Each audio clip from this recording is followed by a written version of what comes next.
بسم الله الرحمن الرحیم. د دې څلوېښتۍ د احتجاجي جلسې مشره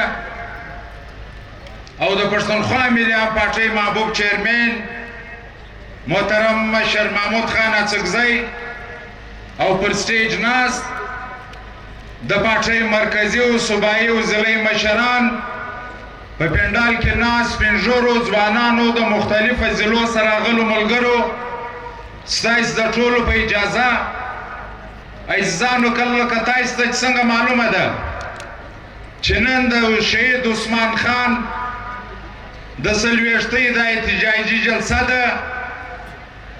عثمان خان چې د پښتونخوا ملي پارټۍ هغه ګل و چې عزیزانو د خپل سیاست د پښتونخوا ملي پارټۍ د پلیټفارمه څخه شروع کړي او تر مرګ تر ساعته د خپل تر کفنه پورې د پښتونخوا ملي پارټۍ ملګري وکړه، د مشر محمود خان ملګري یې وکړه او د هغه ظالمان هغه د ظالم جابره تا ته وایم دښمنه د خپل انتقام څه اخیستی شو، دا پښتون خپل انتقام ډېر ښه اخیستی شي.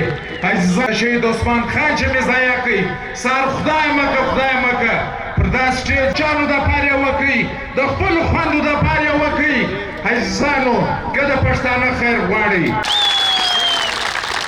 ډېره مننه. په دې منځ کې د مردۍ لاره په سرو وینو تېرېږي. रोजनामा कुदरत की वीडियो देखने के लिए अभी YouTube चैनल पर सब्सक्राइब करें और बेल आइकन पर भी क्लिक करें.